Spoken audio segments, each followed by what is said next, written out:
Hello, কি অবস্থা সবার? কেমন আছেন সবাই? মুরগি দেখে তো ইতিমধ্যে বুঝেই গিয়েছেন। আমি বারবিকিউ করতে যাচ্ছি, তাই কর্ণফুলী বাজারে চলে গেলাম। বাজারটা অনেক বড়। অন্যদিন এই বাজারের পুরাটা ডিটেইলস আপনাদের সাথে শেয়ার করব। তাই আজকে আমরা একটা ফিশ নিয়েছি, কোরাল আর হচ্ছে মুরগি নিয়েছি। তো বাসায় যেহেতু আমরা মানুষ অল্প, তাই অল্প অল্প করেই বানাচ্ছি। তো ফার্স্টে আমরা লবণ দিয়ে দিলাম আর সব কিছু ম্যারিনেট করবে আমার ছেলে আরাত, সবাই মাশাআল্লাহ বলবেন। তারপর এখন মরিচ দিয়ে দিবে। ও হচ্ছে বলতেছে যে আমাকে ভিডিও করবে। ও ভিডিও শুরুতে বলে হ্যালো গাইস, আসলে ওরা দেখতে দেখতে অভ্যস্ত হয়ে গেছে এখন। তো সব কিছু দিয়ে আমি মোটামুটি ম্যারিনেট করে নিব। আর ম্যারিনেট করার জন্য আমি রাঁধুনির যে বারবিকিউ মশলাটা, তান্দুরি চিকেন মশলা, ওইটাই নিয়েছিলাম। ওইটা আমার অনেক বেশি পছন্দ, ওইটার স্মেলটা। আর বারবিকিউ করার মধ্যে সবচেয়ে বেশি হেল্প করেছে আমার পিচ্চি। ও সব কিছু ওখানে দিবে, ওর কাছে অনেক আনন্দ লাগছে। কোরাল মাছ খেতে আমার অনেক বেশি ভালো লাগে বারবিকিউ করে, বিশেষ করে। আর এমনি রান্নার থেকে আমার বারবিকিউটাই মজা লাগে। এরপর এখানে বারবিকিউ সসটা দিয়ে দিব, যেটা আমেরিকান বারবিকিউ সস। এটার স্মেল তো অনেক বেশি ভালো লাগে।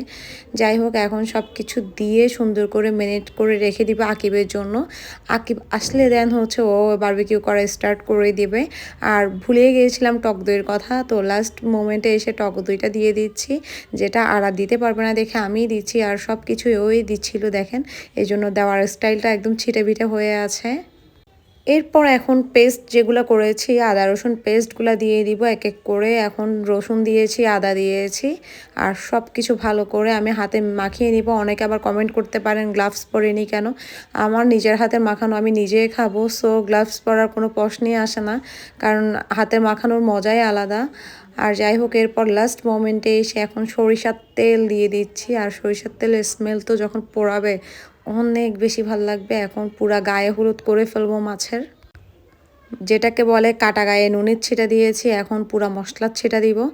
যাই হোক, একদম মাখিয়ে এপিট ওপিট করে আমি আবার মাঝখানে মাছ কেটে নিয়েছি, যাতে পেটের ভিতরেও সব মশলা ঢুকে সব কিছু যেন ভালো করে একদম কুক হয়ে যায়।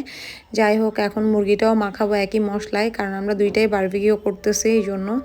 আর একটু ভালো স্মেলের জন্য এখন লেবু রস দিয়েই দিব। আর এছাড়া আর একটা জিনিস দিয়েছিলাম, সেটা দেখেছেন কিনা জানি না, একটুখানি ভিনেগার দিলে সব কিছু একটু সফট থাকে। এই তো আমার ম্যারিনেশন শেষ। এখন হচ্ছে দেখেন কি লোভনীয় লাগছে না, একদম আচারি আচারি।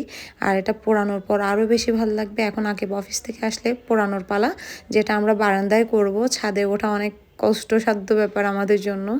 এরপরে একটু পরে আমাদের একটা দাওয়াত চলে আসে হুট করে।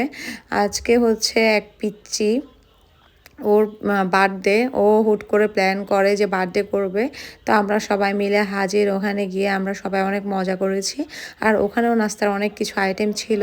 আর তো মহা খুশি। বার্থডে, বাচ্চাদের বার্থডে হলে তো আসলে কম বেশি সবাই মোটামুটি খুশি হয়। এই হচ্ছে আমাদের বার্থডে গার্ল, যাকে দেখে সবাই মাশাআল্লাহ বলবেন এন্ড সবাই ওর জন্য দোয়া করবেন। আর ও মাশাআল্লাহ অনেক এক্সপ্রেশন দিচ্ছিল ছবি তোলার সময়, ভিডিও করার সময়, যেটা দেখে আমরা অনেক হাসছিলাম।